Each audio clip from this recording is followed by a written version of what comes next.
नमस्कार साथियों, गौरव ज्ञान धारा में आपका स्वागत है। कल अपन ने लूनी नदी पढ़ी थी और अरब सागरीय अफवाह तंत्र अपन पढ़ चुके हैं। आज अपन शुरू कर रहे हैं बंगाल की खाड़ी का अफवाह तंत्र और उसमें अपन पहली नदी पढ़ने जा रहे हैं, बनास नदी। बहुत महत्वपूर्ण नदियां हैं बनास और चंबल। ये बनास और चंबल यदि अच्छी तरीके से पढ़ ली तो यूं समझ लो कि पूरा ही बंगाल की खाड़ी का अफवाह आपको याद हो गया। नदियों में से प्रश्न बनते हैं साथियों, सहायक नदियों से बनते हैं, उनके उद्गम से बनते हैं, वो कहाँ मिलती हैं उसके अंदर उसमें बनते हैं। जितने भी तरह के प्रश्न बनते हैं वो सभी तरीके से मैं आपको बताने की कोशिश करूंगा। लूनी नदी वाला जिसने नहीं देखा है वो देख लेना, बहुत बढ़िया से डायग्राम बना के बताया था और जो टॉपिक अभी तक आपके समस्या बना हुआ था वो अब समाधान में बदल चुका है। तो अच्छे से देखो और टाइम निकालो अपने लिए। समय निकलता नहीं है, समय निकालना पड़ता है। कई लोग कह रहे हैं सर त्योहार है, हम इसमें बिजी है, हम उसमें बिजी है। तो देखो बिजी मैं भी हूं और कितना हूं ये आने वाला समय आपको बताएगा कि हाँ आप इस समय में क्लास कैसे दे रहे थे। तो वो आप खुद बताओगे कि मैं क्लास आपको कैसे अवेलेबल करवा रहा हूँ, किस समय शूट कर रहा हूँ, किस समय नहीं कर रहा हूँ, ये मैं ही जानता हूँ। तो इसलिए जब मैं क्लास दे रहा हूं तो आपको क्लास अटेंड करने में आधे घंटे की मुश्किल से देता हूं मैं, आधे घंटे या 35-40 मिनट के दे देता हूं, ठीक है। अब उसमें से आपको देख के नोट्स बनाना है। नोट्स नहीं भी बनाए, एक बार देख भी ली तो आधी चीजें याद हो जाएगी। अब उसमें भी समय नहीं निकले तो हम क्या कर सकते हैं, हमारा काम क्लास देना है। अब जो साथी पीछे रह रहे हैं 3-4 क्लास देख के रुक गए, अब वो कह रहे हैं उनके लिए अब ये समस्या बन गई कि सर इतनी क्लास आपने तो दे दी, अब हम देखें कब। तो देखो ये सारी समस्या तो मैं नहीं देख सकता, मेरी तरफ से जो है आउटपुट देना है और मैं आउटपुट दे रहा हूं नियमितता के साथ। मैंने ये भी कहा था कि जो नियमित विद्यार्थी उसे बहुत फायदा होने वाला है और हकीकत में वे देखेंगे कि उन्हें कितना फायदा हुआ है। और जो नियमित नहीं है अभी भी समय है, नियमितता बना लो, पकड़ लो गति। नहीं तो फिर ये त्योहार व्योहार सारे जिस तरीके से अभी निकालने हैं ना आपको, ये बेरोजगारी में जो त्योहार निकलेंगे, कोशिश करो कि आने वाला कोई भी त्योहार आपका बेरोजगारी में नहीं निकले। उसके लिए अभी जो है या तो त्योहार ही मना लो, सीधी सी बात है अभी भी, और या फिर आप पढ़ाई पे समय दे दो तो फिर आने वाला त्योहार आपके ऑटोमेटिकली बन जाएगा। क्या करना है आपको देखना है, समय कैसे सेट करना है आपको देखना है। मुझे क्लास देनी है समय पर, मैं दे रहा हूं। पढ़ना आपको है, पढ़ाना मेरा काम है, मैं कर रहा हूं, पढ़ना आपका काम है। आप कितना कर सकते हो ये आपके ऊपर निर्भर है। अब कैसे निकालना कैसे नहीं निकालना ये सारी चीजें तो देखो मैं मेरी तरफ से तो हैंडल नहीं कर सकता। कोई पहली दूसरी के बच्चे हो ना तो उन्हें तो भी ये कह सकते हैं कि ये ऐसे करो। आप खुद अपने आप में समझदार हो तो अपने लिए समय खुद निकालो। फिर बाद में पीछे से भागोगे ना फिर स्किप करनी पड़ेगी और मेन चीजें आपके छूट जाएगी। मैं अभी भी कह रहा हूं, बार बार कहता हूं मैं, फिर छूट जाएगी। फिर मुझे मत कहना कि सर ये आपने पढ़ाया था और मेरे ये छूट गई, मैंने ये नहीं देखी थी। क्योंकि हर एक चीज को मैं बता रहा हूं और ये प्रश्न बनेंगे जितने बता रहा हूं। बाकी अभी भी यदि सोए हुए हो तो भगवान ही मालिक है फिर आपका। ठीक है, चलो अपन शुरू करते हैं आज बनास नदी। बनास नदी राजस्थान की ऐसी नदी है जिसका उद्गम भी राजस्थान में होता है और जाकर विलीन हो जाती है चंबल के अंदर, पूरी तरीके से राजस्थान में बहती है। इसीलिए इसको कहा जाता है कि पूर्णतः बहाव की दृष्टि से राजस्थान की सबसे लंबी नदी है ये। तो एक प्रश्न सीधा सीधा ये बनता है, बहुत बार बना, आगे भी बनेगा, कि पूर्णतः बहाव की दृष्टि से सबसे लंबी नदी कौन सी है? बनास है। ठीक है, अब इससे पहले अपने आंतरिक प्रवाह पढ़ा था, उसके अंदर अपन ने पढ़ा था कि पूर्णतः बहाव की दृष्टि से आंतरिक अपवाह की सबसे लंबी नदी। दोनों लैंग्वेज पढ़ी थी तो अपन ने कांतली पढ़ा था। आंतरिक अपवाह की सबसे लंबी पड़ी थी गग्गर। तो इन शब्दों के फेर को आपको समझना पड़ेगा। बनास के लिए क्या है? पूर्णतः बहाव की दृष्टि से राजस्थान की सबसे लंबी नदी कौन सी है? बनास है। बनास का उद्गम जो है साथियों वो खमनोर की पहाड़ियों से होता है और खमनोर की पहाड़ियां राजसमंद के अंतर्गत है। इसे जसवंतगढ़ की पहाड़ियों के नाम से भी जाना जाता है और ये कुंभलगढ़ के पास है। तो प्रश्न बनाने वाला कहीं से भी बना सकता है। अब जिसको ये पता है कि खमनोर कहाँ है? राजसमंद में है। कुंभलगढ़ कहाँ है? राजसमंद में है। तो उसके ये सवाल गलत नहीं हो सकता। तो ये चीज समझनी, खमनोर की पहाड़ियां। अब हल्दीघाटी के युद्ध को भी खमनोर का युद्ध भी बताया है। तो इसका मतलब ये सारी जो है, हल्दीघाटी भी देखो राजसमंद के अंदर है और ये नदी जो है यहाँ से उद्गमित होती है। और आज जो मैं बताऊंगा आपको ये चीजें मैं हमेशा ऑफलाइन में भी, जैसे बनास नदी मैंने कहीं भी पढ़ाई है तो ये पढ़ाई है और आरएस के अंदर उठा कर देख लेना, इससे प्रश्न बना है। आज अपन डायग्राम बनाएंगे इसका बनास का पूरा, और उसमें देख लेना कि एक एक नदी आपके इतनी सी अच्छे से क्लियर हो जाएगी।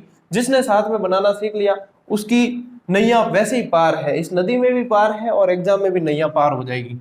तो ये राजसमंद से उद्गमित होती है। उपनाम इसका जो है वन की आशा वर्णाशा वशिष्ठी नदी, याद कर लेना ऐसे कैसे। हालांकि प्रश्न अब जो है इसमें बनता नहीं है इस तरह का, लेकिन बनेगा तो कैसे कि जहां मिलान करने वाले होते हैं ना, इसमें से कौन सा एक असुमेलित है या सुमेलित है, उसमें से ये चीजें डाल देते हैं कि इसका नाम वन की आशा है या नहीं है, ये चीज तो इसको भी अपन को ध्यान में रखना है। लंबाई अब मैंने 480 भी लिख रखी है, 512 भी लिख रखी है। क्यों? ज्यादातर ये पढ़ने में आया है कि इसकी लंबाई 480 किलोमीटर है। एच.एम. सक्सेना जी की जो किताब है राजस्थान का भूगोल, उसमें भी 480 किलोमीटर बताई गई है, लेकिन वाटर रिसोर्सेज के आंकड़े जो 2014 में जारी हुए उसके अंदर इसे 512 किलोमीटर बताई है। तो इसलिए मैंने दोनों बता दी, और दोनों को कहां कहां सोर्स कौन से हैं वो भी बता दिया आपको। तो 480 भी ध्यान में रखना है और ये भी ध्यान में रखना है। अब कई लोग जब दो चीज बताता हूं ना, सीधा ये कहते हैं सर दोनों आगे तो प्रश्न डिलीट, बस बेजामारी खत्म।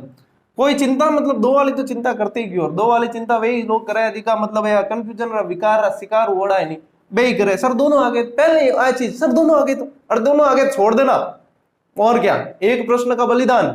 इतनी टेंशन करो रहे थे, इतनी टेंशन करो, दूसरा तथ्य कभी याद करो, इतनी टेंशन करनी नहीं। पढ़ाई बिल्कुल रिलैक्स माइंड से, जितना व्यवस्थित याद होता है उतना करो। ये अपवाद, ये कंफ्यूजन, ये जो लेके बैठते हैं ना, ये लेके ही बैठे रहते हैं, 10-15 साल लग जाते हैं इनको वैकेंसी निकालने में। तो ये ऐसा नहीं बनना है आपको, ठीक है ना। बहाव क्षेत्र, बहाव क्षेत्र यानी क्रमशः ये कहां से कहां तक कौन कौन से जिलों में होकर बहती है, तो इसकी मैंने आपको दे दी है यहाँ पे ट्रिक, ठीक है। ट्रिक्स जो है, ट्रिक्स का समायोजन जो मैं बुक लिख रहा हूं उसमें सभी, इसके अलावा भी जैसे कई लोग कहते हैं सर आपकी क्लास के नोट्स ही बना रहे हैं तो क्या बुक्स के अंदर एक्स्ट्रा मैटर आएगा, तो आप देख लेना। बुक्स के अंदर मतलब ये समझ लो कि क्लास में जो भी छूट जाता है, क्योंकि क्लास तो एक मतलब बताता मैं सभी हूं, लेकिन कुछ ऐसी चीजें भी होती है जो आपको रिटर्न में या बुक्स में मिल सकती है, और वो उस तरीके से बना रहा हूं मैं कि वो आपको पढ़ते ही याद हो जाएगी, और याद करने के तरीके एग्जाम पैटर्न के तरीके पर उसके ऊपर काम चल रहा है। और बाकी जैसे इसमें से कोई चीज छूटती है या मैंने बोल तो दी लिखवाई नहीं है, और भी बहुत सारी चीजें होती है जहां से प्रश्न बन जाते हैं कई बार, वो सारी उसमें इंक्लूड करने की कोशिश है। लेकिन सारी का मतलब ये नहीं है कि मैं आपको ग्रंथ दूंगा, मैं आपको दूंगा बिल्कुल लिमिटेड। जो वन लाइनर लिख रहा हूं उस पे तो अलग से काम चल रहा है, एक दो प्रोजेक्ट और है वो जल्दी बता दिए जाएंगे आपको। अभी आप अब पढ़ें इसको। देखो ये राजसमंद से उद्गमित होती है, तो सबसे पहले राजसमंद, ठीक है। फिर ये यहां से लेना है, ये तो बनास है, ठीक है। यहां से ये आ जाएगा चित्तौड़, चित्तौड़, ठीक है। यहां से फिर आगे चलने पर ये चली जाती है भीलवाड़ा के अंदर, भीलवाड़ा से फिर ये अजमेर के अंदर, अजमेर, इस लाइन को मैं मिटा देता हूं यहां से, अजमेर के अंदर। अजमेर से फिर यहां से लेना है आपको टोंक, टोंक में सर्पिलाकार बहती है, और इसके बाद में यहां से लेना है आपको सवाई माधोपुर, सवाई माधोपुर। और सवाई माधोपुर के रामेश्वरम में ये जो है चंबल नदी में सीन नदी के साथ में मिल जाती है, त्रिवेणी बनाती है और त्रिवेणी संगम बनाती है। अब देखो ये भी 6 जिलों में जाएगी, 1 2 3 4 5 और 6। लूनी भी 6 जिलों में बहती है, चंबल भी 6 जिलों में से बहती है। तो यहाँ पे अपने राजसमंद, राजसमंद से चित्तौड़, चित्तौड़ से भीलवाड़ा, भीलवाड़ा से अजमेर, अजमेर से टोंक, टोंक से सवाई माधोपुर, सवाई माधोपुर से चंबल, चंबल जाएगी यमुना, यमुना जाएगी बंगाल की खाड़ी में, ऐसे जाती है।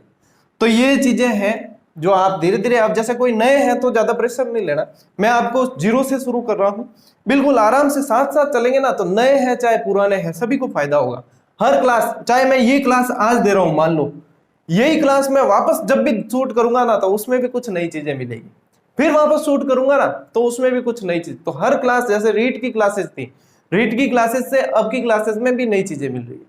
अब यही मान लो कि अगले भविष्य में और बैच चलाऊं, वापस कोई सेकंड ग्रेड आ गई या फर्स्ट ग्रेड की चलाऊं, तो फिर उसमें भी वापस कुछ ना कुछ तो नया मिलेगा। तो जो नए हैं और जो पुराने हैं सभी को जो है उसमें फायदा तो होने वाला है, ठीक है। तो सवाई माधोपुर में अपन ने पहुंचा दी नदी को। पूर्णतः बहाव की दृष्टि से ये राजस्थान की सबसे लंबी नदी है। ये भूरी मिट्टी का निर्माण करती है, मोस्ट इंपोर्टेंट, और जिसको मैं मोस्ट इंपोर्टेंट करता हूं, क्या पता एग्जामिनर खुद क्लास देखता है क्या, मैंने मोस्ट इंपोर्टेंट बताया था, मरु त्रिकोण मोस्ट इंपोर्टेंट कहा था कि मरु त्रिकोण मोस्ट इंपोर्टेंट, आरएस का पेपर उठा के देख लो, सवाल वहां से आया है। ये भी मोस्ट इंपोर्टेंट है। भूरी मिट्टी का निर्माण कौन सी नदी करती है? बनास नदी करती है। अब भी थे गलत कर दो, सवाल आ जाए एग्जाम पेपर में अब भी थे गलत कर दो तो बस मैं ब्लॉक कर दूंगा, क्लास देखकर नहीं दूंगा, ध्यान रख थे। टोंक में सर्पिलाकार बहती है ये नदी, ठीक है। देवली के अंदर राजमहल, देवली का है टोंक के अंदर ही है, देवली तहसील है, और राजमहल के अंदर इसमें बिशलपुर, टोंक में क्या बना हुआ है, बिशलपुर बांध बना हुआ है। बिशलपुर बांध पेयजल की दृष्टि से ये बहुत बड़ा बांध है, और इसमें से अजमेर जयपुर वगैरह सब पानी पीते हैं इससे। कंक्रीट से बना हुआ एकमात्र बड़ा बांध है ये, पूरा का पूरा कंक्रीट से बना हुआ है। तो बिशलपुर बांध यहाँ पे बना हुआ है। रामेश्वरम के अंदर ये जो है चंबल में विलीन हो जाती है, इसके साथ में एक सीन नदी और जाकर मिलती है। तो ये हो गई साथियों बनास की ऊपर ऊपर की बातें, कि बनास कहाँ से निकलती है, कहाँ पर जाती है, कैसे जाती है, कहाँ कहाँ चलती है, ये सारी चीज, ठीक है। अब जो अपन अगली स्लाइड में पढ़ रहे हैं, अब अपन बनाएंगे अब कोरांगा की, कोरांगा नदी कोरांगा। अब कई जने जो दूसरे हिंदी भाषी ज्यादा है वो समझेंगे ये क्या बोलते हैं बीच बीच में, तो स्थानीय भाषा है। स्थानीय भाषा मजो गुणो आवे स्थानीय लोगन, ठीक है। जो बोला बांगा बांछा खिल जाएगा। तो अब अपन जो है बनाते हैं, आप इसको स्क्रीनशॉट लेके नोट कर लो, और बढ़िया से आप इसको डायग्राम को बनाने की कोशिश करते हैं। एक एक नदी आपको बताता हूं, एक एक नदी का उद्गम स्थल आपको बताता हूं, और वो कहाँ मिलती है, कैसे मिलती है, क्यों मिलती है ये तो पता नहीं, बाकी मिलती है ये जरूर बताता हूं, ठीक है। चलिए आप इसको नोट करें, फिर आगे बढ़ते हैं। तो वीरों रणबांकुरों तैयार हो, अब शुरू करते हैं, बनाते हैं बनास नदी को। बोर्ड पूरा साफ है। चलिए आज थोड़ा थोड़ा छोटा छोटा लिखूंगा मैं, क्योंकि नदी बड़ी है तो अपन थोड़ा सा छोटा लिखेंगे, ठीक है। साथ साथ में मैं बोल रहा हूं आपको, साथ साथ में लिखना है। सबसे पहले बनास नदी का उद्गम कहां से होता है, खमनोर की पहाड़ियां, खमनोर की पहाड़ियां बना दीजिए सबसे पहले। ये मान लो कि आपने जहां से उद्गम किया ना, खमनोर की पहाड़ियों से उद्गम इसको कर लिया। बनास नदी जो है अपने यहाँ से गंतव्य से निकल चुकी है। अब बनास नदी निकल चुकी है, लेकिन यहाँ से एक नदी अपन और निकालते हैं। यदि नीचे का भाग आपको अभी नहीं दिखता है तो भी घबराना मत, मैं इसमें जो है आपको कल की तरह ही उपलब्ध करवा दूंगा आपने इसको बनाकर, ठीक है ना पूरा। लेकिन बनाओ एक बार मेरे साथ साथ, ऐसा लगेगा आपको कि आप ऑफलाइन क्लास में ही बना रहे हो, ऐसा ही फील करें, ठीक है। और इस तरीके से ये देखो 4 नदियां मैंने यहाँ पर छोड़ दी है, और इसको यहाँ पर लाकर छोड़ दिया है, ठीक है। अब ये क्या है सर, ये क्या बनाया है आपने, ओबिन जड़ो दिखे, ओबिन जड़ो है, ये है उदय सागर झील, उदय सागर झील है, ठीक है। और यहां से जो निकली है, ये निकली है आपके आयड़ नदी, आयड़ नदी। और ये कहां से निकली है, ये ईशवाल की पहाड़ियां उदयपुर से, ईशवाल की पहाड़ी उदयपुर से निकली है आपके आयड़ नदी, और आयड़ नदी आकर गिरी है उदय सागर झील के अंदर। ये वही उदय सागर झील है जहां पे मानसिंह को रुपाया गया था जब वो प्रस्ताव लेकर आया था, शांति प्रस्ताव मनाने के लिए महाराणा प्रताप को। हिस्ट्री में पढ़ाऊंगा आपको बढ़िया अच्छे से। तो उदय सागर झील में ये आकर गिर गई, और इसके अंदर जो है 4 नदियां और मिलती है। लेकिन ये उदय सागर झील से जब जैसे आगे निकलती है, इसका नाम चेंज हो जाता है, और ये फिर कहलाती है बेडच नदी। क्या कहलाती है, ध्यान से समझना। ईशवाल की पहाड़ियों से निकली आयड़ नदी के रूप में, आयड़ नदी गिरी उदय सागर झील में, और उदय सागर झील से फिर वापस निकली, तो ये कहलाई आपके बेडच नदी। अब इसमें 4 नदियां और गिरती है, वो है औराई एक तो, ठीक है, एक है आपके आयड़ तो थी, एक है आपके बेडच हो गई, गंभीरी एक गिरेगी इसके अंदर गंभीरी नदी, एक गिरेगी आपके गुर्जरी नदी, गुर्जरी नदी, और एक गिरेगी आपके वागली नदी, वागली नदी। देखो औराई, गंभीरी, गुर्जरी और वागली। अब ये कहां से आती है इनको मत इतना ध्यान देना, क्योंकि आगे और बहुत नदियां आपको ध्यान देनी है, तो इसमें यदि उलझ गए तो फिर मतलब नहीं निकलेगा। तो यहां से इसको अपन ने गिरा दी इसके अंदर। अब यहां से एक नदी गिराते हैं और अंदर अपन, ठीक है।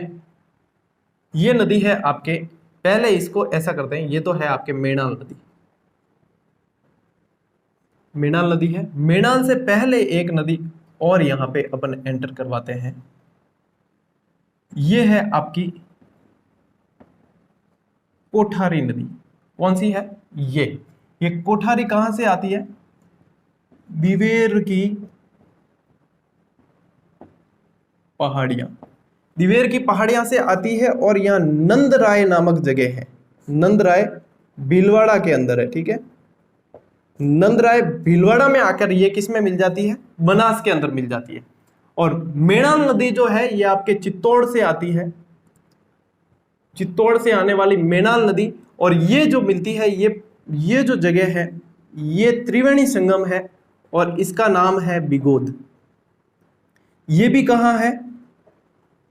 भीलवाड़ा में, ठीक है। साथ साथ बनाते रहना, नहीं तो फिर आगे बढ़ नहीं पाएगी। ये देख लो एक बार, यहां से मैंने ये मिलाई है। और अब जैसे जैसे अभी तो ये दिख रहा है, अब जैसे जैसे पूरा चित्र बनेगा ना, आप कहोगे वास्तव में नदी बढ़िया बनी है। तो मेणान नदी जो मिल गई बिगोद भीलवाड़ा के अंदर, त्रिवेणी संगम बनाया है। अब त्रिवेणी में कौन सी है? देखो, बनास, बेड़च और मेणान। ये प्रश्न यहाँ से आपके तैयार हो गया। फिर इस बनास को ले जाते हैं अपन आगे। इसमें एक नदी और मिला देते हैं यहाँ। इस नदी का नाम है ढील नदी। ढील नदी, ठीक है। ढील नदी कहाँ से आती है? ढील नदी आती है आपके टोंक से आती है, ठीक है। इसको थोड़ा सा पहले गिरा देते हैं अपन, थोड़ा सा पहले, क्योंकि आगे फिर वो एक त्रिवेणी और बनाना है अपन को। चलिए यहीं रखते हैं, कोई बात नहीं। ढील नदी आती है टोंक से, फिलपुरा गांव के अंदर मिलती है। फिलपुरा गांव में ये किस में मिल जाती है? बनास के अंदर मिल जाती है, ठीक है। अब यहां पे अपन ऐसा करते हैं, यहां से लेते हैं एक नदी, ठीक है, और यहां से भी एक नदी ले लेते हैं। आज शेयर जरूर करनी है क्लास, ठीक है नहीं? हाँ, यूं नहीं कि थे बचे शेयर ही कौन करो रहे थे, इतो की आलस करो। हाँ नहीं, आप जिन जिन मानो ने भी नहीं सौगन है, शेयर जरूर करनी है। हम कैसा थे तो सौगन गालन डूबगा, तो यूं ही है, बस ते नहीं मानो तो कहीं करा। देखो ऐसा है, ये इस ऐसी चीजों में देखो मजा आता है। मजा कैसे आता है कि स्कूल में, जैसे मेरे मिडिल स्कूल में बच्चे जो है छोटे हैं, पहली दूसरी के जैसे बच्चे हैं। कल मैंने टेलीग्राम पे वीडियो भी डाला, देखो आपने। मैं सिखाने का जो है तरीके थोड़े से करता हूँ, कोशिश है, बच्चे सीखते भी हैं। अब उसमें उन बच्चों के साथ में मजा कैसे आता है कि एक बार एक बच्चे को मैंने पूछा, एबीसीडी याद करने के लिए दी, वर्णमाला, ठीक है, पूरे अल्फाबेट। अब एबीसीडी वो ऐसे याद करता, याद करके आया, ठीक है, वो भूल जाता था। याद करके आया, कैसे क्रम से याद करते, A B C D F G H I Z. तो ऐसे तो उनको याद हो गई, लेकिन मैंने क्या किया कि एबीसीडी जैसे बोलने लगा ना, मैंने बोर्ड पे लिख दिया एच, कि ये बोल, ये क्या है, ए बी सी, ऐसे लिख दिया, पूरी एबीसीडी लिखी वर्णमाला। उसके बाद में मैंने जैसे ए बी सी डी वो बोलता गया, मैंने बीच में से बोल दिया ये क्या है। अब वो चक्कर में पड़ गया। वो मुझे क्या कहता होता है, गुरुजी थे तो रुकट्टी खाओगे। तो ये स्थानीय भाषा होती है, मैं कि रुकट्टी क्या खावा रहे। तो कहते हैं रुकट्टी खाओ, बीच में पूछो। तो ये चीजें तो सौगन है जिन्हें जिन्हें देखो, शेयर को नहीं करे तो शेयर करनी बहुत जरूरी है, ठीक है। चलिए मजाक हो गई। अब यहाँ पे जो है ये नदी है साथियों आपकी डाई नदी। कौन सी वाली? ये डाई नदी है आपके, ठीक है। लेकिन डाई और बनास डाई और खारी, ये इनको तो मिलानी है अपन को साथ के अंदर, क्योंकि ये त्रिवेणी बनाएगी।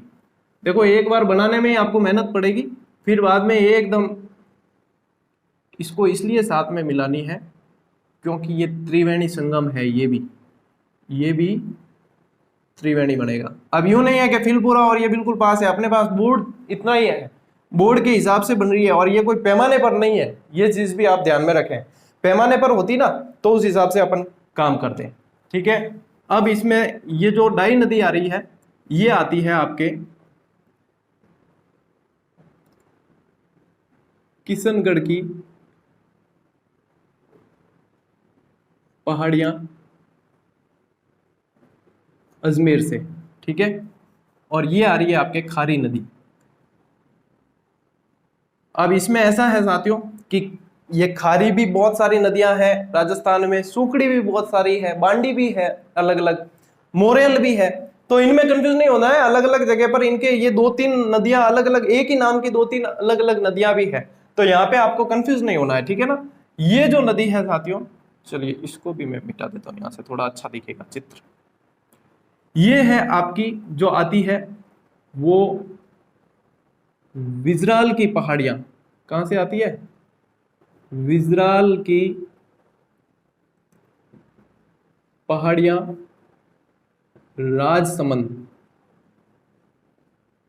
ठीक है। विजराल की पहाड़ियां राजसमंद से आती है ये नदी, बनास, डाई और खारी, और ये जिस जगह मिलती है ये वापस एक त्रिवेणी बना दिया इन्होंने, ठीक है। एक त्रिवेणी अपना बिगोद भीलवाड़ा में बना था और एक त्रिवेणी यहाँ पे बना, और ये आपके स्थान है देवली।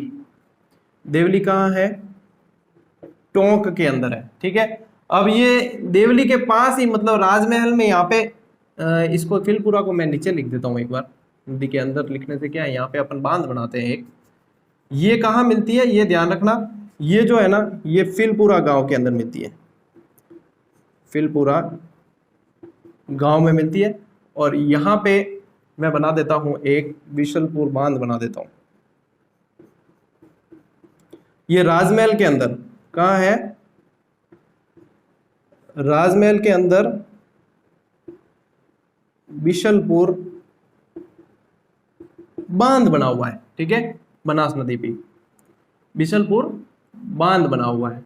देखो डायग्राम जब बनाते हैं तो इस तरीके से कई बार मेजरमेंट के हिसाब से अपन को मिटाना भी पड़ता है, तो आप भी पहले रफ बनाएं, उसके बाद में इसको फेयर करें और फेयर बढ़िया व्यवस्थित फॉर्मेटिंग करके करें। ये हमेशा ही आपके काम आने वाली है, आगे बहुत काम आएगी, ठीक है। अब इसमें अपन मिलाते हैं, चलो डाई हो गई, खारी हो गई, और अब इसके अंदर अपने मिलेगी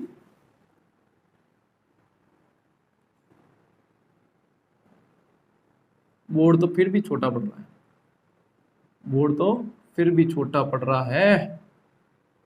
यहां पे मिलेगी आपके मानसी नदी, ठीक है। मानसी के अंदर भी एक और नदी मिलती है आपके, वो उसका नाम है सोहद्रा नदी। क्या नाम है? सोहद्रा। आती कहां से है? अजमेर से। अजमेर से आने वाली सोहद्रा नदी, और बांडी नदी। बांडी कहां से आती है? जयपुर से। जयपुर से आने वाली बांडी नदी। और मानसी आती है आपके सिलोरा की पहाड़ियां, सिलोरा की पहाड़ियों से आने वाली मानसी नदी इसके अंदर मिली है। ये नदी जो है ना, तीर का निशान किया देख लेना, सोहद्रा नदी है अजमेर से आने वाली, और बांडी नदी है जयपुर से आने वाली। अब इसमें एक और नदी मिलाते हैं अपन। नदियां जो है अपने थोड़ा सा बोर्ड कम पड़ रहा है, इसके अंदर एक नदी मिलेगी जो है आपके ढूंढ नदी। कहां से आती है? जयपुर से। ढूंढाड़ वाला क्षेत्र पड़ा है ना, वो ढूंढाड़, इस ढूंढ नदी के आसपास वाले क्षेत्र को ही ढूंढाड़ नदी कहते हैं। और ये जो नदी है आपकी वो है मोरेल नदी। मोरेल नदी ये आती है, ये भी जयपुर से, और जयपुर में आती है ये चैनपुरा की पहाड़ियां। जयपुर में चैनपुरा की पहाड़ियां, ठीक है। एक नदी और मिलानी पड़ेगी यहाँ पे।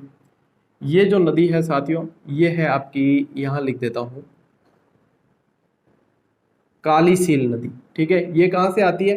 करौली से आती है। करौली से आती है कालीसील नदी, और मिलती है यहाँ हाड़ौती गांव है एक, हाड़ौती गांव में ये मिल जाती है इसके अंदर, ठीक है ना। और फिर इसको अपन मिलाएंगे यहाँ पे, एक और नदी छोटी सी मिला देंगे यहाँ, वो छोटी है वैसे, ये बनास के साथ में मिलेगी यहाँ। और ये आपके है चंबल नदी जा रही है यहाँ से, ठीक है ना। ये चंबल नदी जा रही है, और ये जो नदी मिल रही है इसके अंदर, ये है सीन नदी, और ये है आपके, बड़े से लिख देता हूं मैं, चंबल नदी, ठीक है। और ये आपकी कौन सी है? बनास नदी, ठीक है। यहाँ भी लिख देता हूँ बनास नदी, ठीक है। ये बनास नदी जा रही है। अब इसमें देखो ये इतना अब मकड़ जाल बन चुका है। अब इसमें एक दो चीज और बतानी है आपको। हाँ, मोरेल नदी जो मिलती है, मोरेल नदी जो मिलती है वो जगह है आपकी खंडार, ठीक है। खंडार सवाई माधोपुर, खंडार सवाई माधोपुर।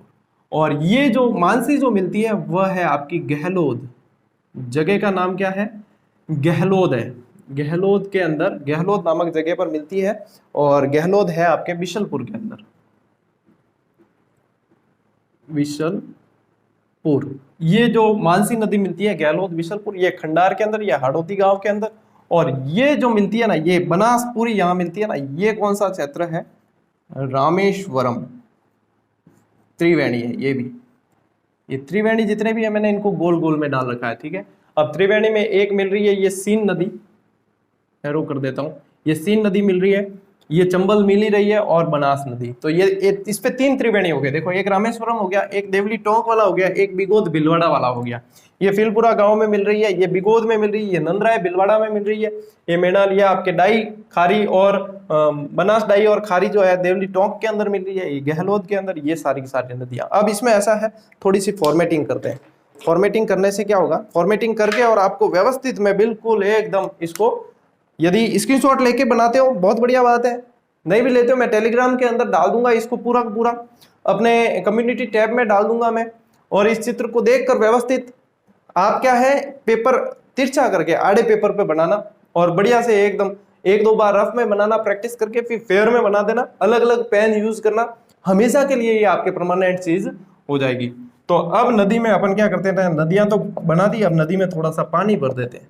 हालांकि मैं ये ब्लू कलर करता हूं, लेकिन मैं देखता हूं जब एडिटिंग करके तो उसमें जो कलर में देखते हैं ना, ये लाइटिंग के हिसाब से कलर ये भी ब्लैक ही दिखता है। क्या करें, सब चीजें अपने हाथ में नहीं होती, जैसे चाहते हैं ना वैसे सब चीजें। ये उदय सागर झील है, ठीक है। चलिए, फॉर्मेटिंग के साथ साथ आपको रिवीजन भी करवाता हूं मैं। इसके अंदर 4 नदियां गिर रही है, कौन कौन सी है अपने आपके है, एक तो औराई, गंभीरी, गुर्जरी और वागली, ठीक है। ये आयड़ नदी पहले उदय सागर झील में गिरती है, फिर बाद में ये बेडस नदी कहलाती है, बिगोद के अंदर जो त्रिवेणी बनाती है ये, ठीक है। फिर ये देवली टोंक नामक स्थान आ जाता है, और देवली टोंक में आपके गिरती है एक तो डाई नदी, और एक गिरती है आपकी विजराल की पहाड़ियों से आने वाली खारी नदी, ठीक है। फिर आगे चलते हैं, यहाँ पे राजमहल के अंदर इस पर क्या बना हुआ है, आपके बिशलपुर बांध बना हुआ है, पेयजल की दृष्टि से बहुत बड़ा बांध है। और फिर आते हैं गहलोद, पहुंच गए अपन, मानसी नदी इसके अंदर गिरती है, और मानसी के अंदर 2 नदियां और गिरती है, एक तो है सोदरा नदी और एक है बांडी नदी। बांडी आती है जयपुर से, सोदरा आती है अजमेर से। फिर अपन आ गए हैं खंडार, खंडार के अंदर आपकी गिरती है मोरेल नदी, और मोरेल नदी में एक ढूंढ नदी गिरती है जो जयपुर से आती है। और इसके बाद में अपन आगे बढ़ते हैं तो करौली से आने वाली कालीसील नदी, कालीसील नदी इसके अंदर गिरती है हाड़ौती गांव के अंदर। हाड़ौती गांव है, ये क्षेत्र नहीं है, ये ध्यान रखना, ठीक है। हाड़ौती गांव के अंदर गिरती है। और इसके बाद में रामेश्वरम पहुंचते हैं तो रामेश्वरम में एक सीन नदी, बनास नदी, ये दोनों मिलकर कहाँ गिरती है, चंबल नदी में गिरती है। और चंबल बहुत बड़ी नदी है जिसको अपन कल पढ़ेंगे। और चंबल नदी में गिरती है, और चंबल फिर जाकर गिरेगी किसमें, यमुना के अंदर, और यमुना जाएगी बंगाल की खाड़ी में इन सब नदियों का जल लेकर। तो ये आपके हो गई नदियां, आज की बनास नदी। और बनास नदी किस दिशा में बह रही है, उस दिशा को भी आपको ध्यान रखना है, इस दिशा में बह रही है, ठीक है। राजसमंद की पहाड़ियों से अपन ने निकाली है, तो सभी की दिशा भी बना देते हैं। क्या है, चित्र देखने में अच्छा लगेगा, क्योंकि हम वायरल करो ना मंध्यान है, और नहीं करी तो पसे होच लीजो। चलिए, देखो शेयर करो तो अच्छा लगता है हमें भी। ये चंबल नदी जो है ये बह रही है, क्योंकि जब मेहनत करते हैं और उसका सकारात्मक परिणाम भी मिल रहा है, और विद्यार्थी पूरी तरीके से सपोर्ट करते हैं, तो पढ़ाने का आनंद आता है कि हाँ, विद्यार्थी वास्तव में पढ़ना चाह रहे हैं, और अपन जिस उद्देश्य से मेहनत कर रहे हैं वह सफल हो रहा है। अपने ढील नदी में तो पानी डाला ही नहीं, सूखी रह गई है, तो ढील नदी को भी भर देते हैं पानी से, ठीक है। और कोई तो नहीं रही बाकी, हाँ देख लेते हैं, ठीक है। चलो, ये ढील नदी। चलिए, अब देखो, अब सहायक नदियां पूछते हैं ना, बनास की सहायक नदी कौन सी। अब देखो, बनास की सहायक, वो प्रश्न जो आरएस में आया था उसमें ये पूछा था कि इसकी सहायक नदी बेडस भी है, ये कुंभलगढ़ के यहाँ से निकलती है, इनमें से क्या क्या कौन सी नदी के बारे में बात हो रही है, तो बनास नदी के बारे में। अब देख लो, बेडस नदी इसकी सहायक है, ठीक है। ये जो है बेडस की सहायक है, ये ढील नदी इसकी सहायक है, दाई नदी इसकी सहायक है, खारी नदी इसकी सहायक है, मानसी इसकी सहायक है, मोरेल इसकी सहायक है, कालीसील इसकी सहायक है, सीन नदी जो है वो इसके साथ में यहाँ त्रिवेणी बनाती है। फिर प्रश्न बनते हैं त्रिवेणी से, फिर प्रश्न बन जाएगा बांध से, ठीक है ना। और मेनाल में एक मेनाल नदी जो है, इसमें भिलवाड़ा में एक मेनाल जलप्रपात भी है। तो ये सारी चीजें अब मतलब नदियों में से प्रश्न आते हैं, तो प्रश्न बाहर जाएगा कहाँ। अब मैं यहाँ पे इसकी लंबाई लिख लेता हूं, 480 किलोमीटर इसकी लंबाई है। राजस्थान में बहाव की पूर्णतः बहाव की दृष्टि से ये सबसे लंबी नदी है। और यहाँ पे एक बार वापस लिख देते हैं अपन नाम, ठीक है। अब ये जो जो अपन ने लिखे है ना, आपको क्या करना है, अब मैं बताता हूं आपको होमवर्क क्या करना है। होमवर्क में ये करना है कि सहायक नदियां सारी की सारी लिखोगे, और सहायक नदी जहां से आ रही है जो मैंने बताया है, ये चित्र बनाने के अलावा सहायक नदी जहां से जो आ रही है उसको लिखना है, उसका स्थान लिखना है, और जो जहां पे मिल रही है वो चीज लिखनी है। बस इतना ही पूछा जाता है, ताकि आपके सहायक नदियां के साथ साथ कहां से आ रही है, कहां मिल रही है, वो चीज भी क्लियर होती चली जाए। और ये त्रिवेणी जो है वो अलग से लिख लेना कि रामेश्वरम में सीन, चंबल और बनास मिल रही है। देवली के अंदर आपके मिल रही है बनास, डाई और खारी मिल रही है। और बिगोद के अंदर मिल रही है बेड़च, मेनाल और बनास मिल रही है। तो ये चीज आपको होमवर्क के रूप में भी करना है। अपने आज के टॉपिक में बनास नदी जो है वो मेरी तरफ से पूरी हो चुकी है। फिर इसमें से कुछ चीजें जो छूटी है वो मैं बुक में ऐड कर दूंगा। काफी चीजें हैं इसके अंदर, जैसे कि आपके जल प्रपात वगैरह जितने भी जो भी प्रश्न बनते हैं, और तो उनकी जितनी भी चीजें हैं वो अपने उसमें ऐड करने की कोशिश करेंगे। और वैसे भी आपको रनिंग में भी वो चीज बता देंगे। तो कल पढ़ेंगे अपन, कल संडे है तो देखो संडे को क्लास शूट कर पाता हूं अगर तो दे दूंगा, नहीं तो फिर सोमवार को अपन पढ़ेंगे चंबल नदी। अब कई विद्यार्थी है कि सर इस स्पीड से कब पूरा होगा, तो भाई वैकेंसी तो आवन दो थे, अभी तक इतना तो करवा दिया आपको, फिर भी आपको लगता है कि सर पीछे रख देंगे हमें, हम इनके भरोसे रह जाएंगे। तो देखो मैंने किसी को बांधा हुआ नहीं है। आपको जहां लगता है कि 1 महीने में पूरा करना है और ये इतनी फीस में करवा रहे हैं, वहां पे फीस देके आप 1 महीने में पूरा कर सकते हो। लेकिन अपने जो कंटेंट है और अपना जो तरीका है वो अभी यही रहेगा। जब मुझे लगेगा कि स्पीड बूस्ट करनी है तब मैं अपने आप बूस्ट कर दूंगा। बार बार मतलब एक ही चीज ये नहीं कहें कि कब पूरा होगा, जब पूरा करना है 1 महीने में कर लो। आपको बहुत सारी कोचिंगें पढ़ा रही है, मैंने कब बांध के रखा है आपको, बताओ। मैं तो ये कह रहा हूं कि यदि आपको व्यवस्थित तरीके से पढ़ना है यहाँ भी पढ़ो। मैं किसी कोचिंग को ज्वाइन करने का मना भी नहीं करता हूं आपको, और न किसी को सजेस्ट करता हूं कि इस कोचिंग को ज्वाइन करो। तो फिर आप स्वतंत्र हो इस मामले में, आप यहाँ भी पढ़ रहे हो वहां भी पढ़ लो, क्या दिक्कत है। आप वहां से 1 महीने में पूरा कर सकते हो, वहां से 1 महीने में पूरा कर लो। अपने तो देखो ये गुणवत्ता के साथ में न तो समझौता किया है और न समझौता आगे भी किया जाएगा। जहां से प्रश्न जब बनते हैं तब आपको लगता है कि हाँ सर प्रश्न बने हैं, तो प्रश्न बने हैं तो उस हिसाब से चलना भी पड़ेगा। न तो मैं आपको इतना मैटर इतना भी नहीं दे रहा हूं कि मैं सेकंड ग्रेड के बैच में आपको आईएएस का मैटर करवा दूं, ऐसा भी नहीं है। न कम न ज्यादा की थ्योरी लेकर चलता हूं, जितना पूछा जाता है एग्जाम में उस थ्योरी को लेकर चलता हूं और उस थ्योरी के ऊपर ही चलूंगा, लेकिन गुणवत्ता के साथ में समझौता नहीं किया जाएगा। तो इसलिए आगे से इस मामले में सफाई नहीं दे जाएगी, क्योंकि बहुत सारे विद्यार्थी है जो इसी तरीके से पढ़ना चाहते हैं और नियमित निरंतर पढ़ रहे हैं, जिन्हें कोई उतावल नहीं है। उनको पता है कि सर को जरूरत महसूस होगी तो वो अपने आप स्पीड बूस्ट कर लेंगे, क्योंकि वो रीट में मुझसे पढ़ चुके हैं और रीट में इतने कम समय में इतने ज्यादा टॉपिक उनको करवा दिए थे और उसमें से सवाल आए हैं। पूरी रणनीति बताई थी, पूरी रणनीति को फॉलो किया, उनके पेपर बहुत अच्छा हुआ है। और आने वाले समय में मैं खुद बताऊंगा आपको कि इतने सिलेक्शन है। मुझे लगता है कि फोटो से जब बनाऊंगा मैं, वो मेरे जगह कम पड़ जाएगी, इतने सिलेक्शन तो मैं दे दूंगा। तो ये चीजें आप लोगों का प्रेम ही है, लेकिन कुछ लोग जो है, कुछ विद्यार्थी इतने मतलब उतावल करते हैं, ये उतावलापन उन्हें कहीं ना कहीं उनके लिए घातक सिद्ध होता है, लेकिन समझते नहीं। मेरे जैसा समझाने वाला, इतना चीख चीख चिल्ला चिल्ला कर कहने वाला, और फिर भी आप वही की वही ढाक के 3 पात वाली बात हो जाती है, तब क्या किया जाए। फिर अपना तो ये देखो तरीका है साथियों, जो है खुली किताब है, आपके सामने है कि ये चीज है, जो कहता हूं स्पष्ट कहता हूं, जो पढ़ाता हूं स्पष्ट पढ़ाता हूं। न तो कोई हिडन चीजें हैं, न कोई हिडन शर्त है, न कोई ऐसी बात है। क्लासेस, कई लोग कहते हैं सर क्लासेस कहाँ आ रही है, यार क्लासेस सब जने जान रहे हैं, सार्वजनिक रूप से कहीं यूट्यूब की प्लेलिस्ट जाकर देख लो। प्लेलिस्ट के अंदर पूरी अलग अलग प्लेलिस्ट बना रखी है, पूरे एक एक नंबर डाल रखा है क्लास पे, जो क्लास के अंदर क्या मैटर है वो दे रखा है ऊपर। मेरी तरफ से मैंने पूरा ही व्यवस्थित काम किया है, लेकिन फिर भी कई विद्यार्थी जो वीडियो चालू करते ही सवाल डाल देते कि देखना कोई टेक्निकल टीम काम करे नहीं, जवाब देती इन और काम किए हैं। और तो ऐसा है कि इसलिए अननेसेसरी कमेंट जो है कि हजारों कमेंट, हजारों मैसेज दिन के आ रहे हैं, अननेसेसरी का जवाब नहीं दे सकते, क्योंकि आप लोगों के लिए कार्य कर रहे हैं। तो आप लोगों के लिए कार्य करने के लिए हमें समय बहुत ज्यादा चाहिए होता है, उसके अंदर एफर्ट बहुत ज्यादा डालना होता है, मेहनत बहुत ज्यादा करनी होती है, तो इसलिए हमें समय को बचाना पड़ता है। उम्मीद है इस बात को आप सब समझेंगे, जो मेरी कंडीशन है उसे आप समझेंगे और उस हिसाब से ही कार्य करेंगे, उस हिसाब से ही पूछेंगे।